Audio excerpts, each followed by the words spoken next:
Okay, we're back. This is part two. This is part two video, and we're still running. I haven't changed anything. We're still running on the same 6 cups of water in there. Now, what I want to, if you're looking at the back and you see the remote back there, and I do have it jacked up, maybe a little bit too high, but that's what I've got to jack them up with. So what I'm actually going to do, I'm going to make something. I bought these just here recently. They're actually plastic electrical box covers. I got 2 of them. And what I intend to do, and I bought a CAD program here, which I want to talk about a little bit too. I've got what I'm actually going to do in this CAD drawing. See if I can get that in there. Yeah, that's pretty much about it. Let me see if I can't pan back, because I'm going to show you some other things here. That's pretty much about it right there. Don't want to get too close to the flame here. There we go. That's not too bad. So you can see that's a CAD drawing, and actually that's going to be the bottom of the base. For basically what I'm going to do is I'm going to have one as the base, and you might look at it like this. It'll be the base, and it'll have those pieces of aluminum on the bottom as feet. And then what I want to do is I want to take and sandwich 2 of them together, and it'll be on pins, and those pins will then allow me to put spacers underneath and vary height what I have to be to actually line up with the different stoves that I have, because none of them are probably the same. They're all a little bit different height. And this one's different from the next one, from the next one, and from the next one. Now, I asked Tinny at one time if he would possibly think about building something that was adjustable, and he never got back to me, and he probably just didn't think it was really a money-making thing, so he just didn't want to do it. So anyway, what I want to talk about with this CAD is I just recently, in the last 2 weeks, have bought this CAD. I use a Mac, but this is also available in a Windows version. It's called Delta CAD, D-E-L-T-A-C-A-D. And I got to tell you, because I ran AutoCAD for years and years and years, and this actually it's a $40 app on my Mac, and I believe it's $40 in a Windows version also, download. And man, oh man, this is a very nice little CAD program. I mean, it's easy, it's intuitive, it has a lot of great features to it. So I would say if you're really into one and may lay out some different designs and stuff like that, this is one that I think is really a useful one. You can see on here I actually got the screw heads on there. That comes from a symbols library. There's a pretty extensive library that comes with the CAD also. And there's a great user's guide. It's very long. It's got a great tutorial to it. If you're not really familiar, it'll put take you through each one of those versions. And so I've also started that to actually make this sandwich kind of effect, height variating for my my remotes. So I'm going to go ahead and do that. Now, if you can also see in the background a little bit to the right-hand side there, let me move the camera just slightly over here.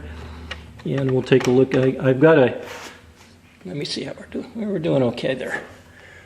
I'm not really worried about this, because I did do a burn test on this a couple days ago.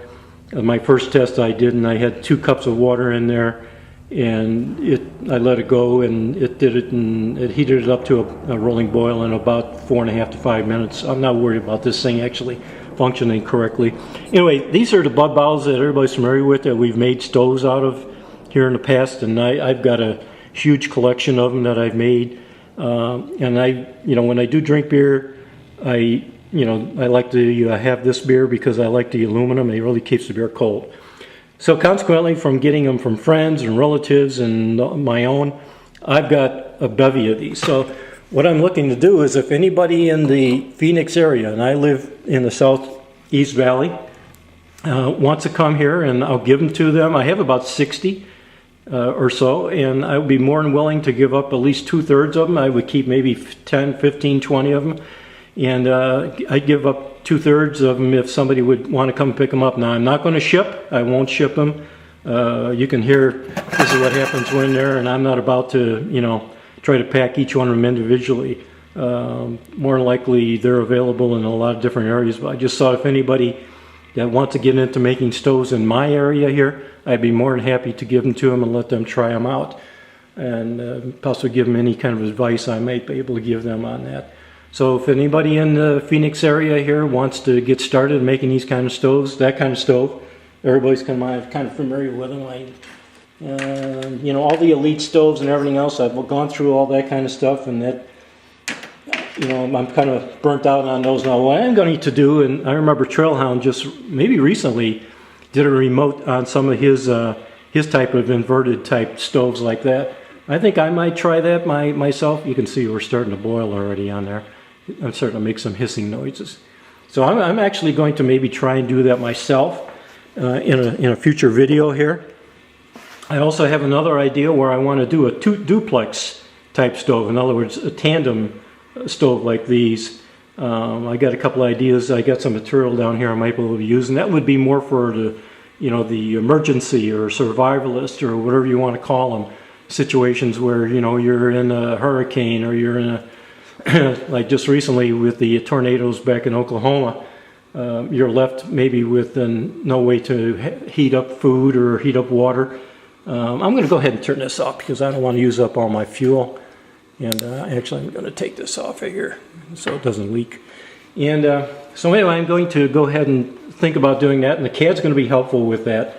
Now, while I was off for 2 months or so, I got into another hobby, and that was taking, these are actually wine bottles. And let me actually pull my camera back a little bit further so I can get my hand in there a little easier. Just pull my camera back. Sorry for the shuddering there. But this is actually this is from a Chardonnay type, you know, wine. And what I did is I bought a cutter off of Amazon. It's called, I think it's Ephraim's. It's about $35 for the cutter. It's got rollers on it and everything else, real nice. And it's got a, you know, like a glass cutter attachment to it. And you score the glass, and then you actually, there's all different ways. Look on YouTube, there's many ways about actually separating it. My best way that I found to separate it is I have this little benzomatic torch, and I use the benzomatic torch and heat up the area right on the seam where the cutter is scored, and until they break, and I've had fairly good success with doing that. And then you actually take sandpaper, and it takes quite a while. It takes me upwards to about an hour to get it all done by the time you do the top portion and then do the edges, so you know it's not sharp on the edges. So, and then, and let me get this situated. I got my hand marks all over this darn glass now. But anyway, I'm making these for a friend of mine in St. Louis, and you can see what we've done is we actually put an etching on there, and that's an etching of some grapes on there. And then on the opposite side, I put my buddy's initials. His last name starts with a W, and so his initials will be on there. Both his first initial and his wife's first initial, the V, is on here also. And I've made up a set of 6 of these, and I'm going to take them to St. Louis with me when I go there on vacation here fairly soon. So anyway, let me also, on the stove itself, I want to give a shout out to my wife who helped me with some of the layout on this particular stove. I needed some assistance with some good eyes, and also my brother-in-law Doug, he helped me with a couple of items on here, also doing a little bit of cutting for me. I appreciate that. And so anyway, let me see, is there anything else I might have forgotten? I just wanted to show you one other layout that I did when I did this stove here. It is a layout I did on that CAD. So actually, when I have these, let me see if I've got them here. Oh yeah, way in the back here.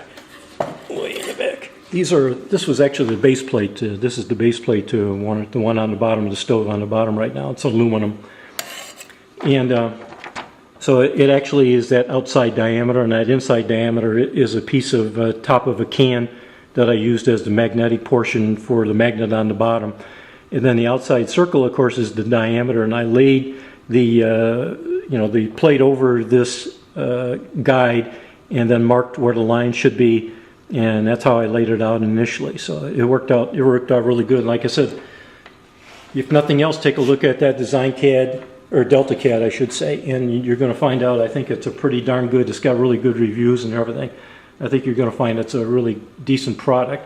And if you're really in the market, or you want to do that, you want to lay something out that you're anticipating making, it will give you automatic dimensioning too. I do snap on the points and it'll put the dimensions on for you. So it's a really nice program. So anyway, this is what I'm up to right now. Again, I'm going to work on a couple of these things that I've talked about.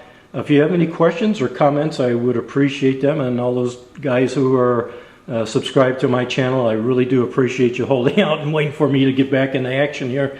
And hopefully I'll be able to do more videos here in the future. And I really do appreciate all your staying with me and everything in this time. So again, any questions or comments, please let me know. Otherwise, we'll talk to you later. Bye-bye. Just wanted to do about a 30-second postscript to this video. And that is, I should have recognized Digitizer 101 as the guy who actually started this putting a magnet on the bottom like that. And I really should have said something earlier in the video to give him credit for that. Otherwise, I probably should have mentioned the difficulties that I did have with the AlumaWeld. Boy, I tell you what, I'm probably very unskilled with doing that kind of operation, but it took me 6 attempts. In other words, getting it hot enough to get the rod molten enough and took me 6 times of heating it and reheating it to get it to where it didn't leak. So hats off to Digitizer. I mean, wow, I tell you what. And I did it from the outside. He does it from the inside. So I'm going to think about another way on which to do it, and I have an idea of another way to do it. If I have 2 other magnets and of course 2 other plates, I may be trying to find a way to do that a little easier. Otherwise, again, this is a creation of Digitizer 101. So thanks for watching. Bye-bye.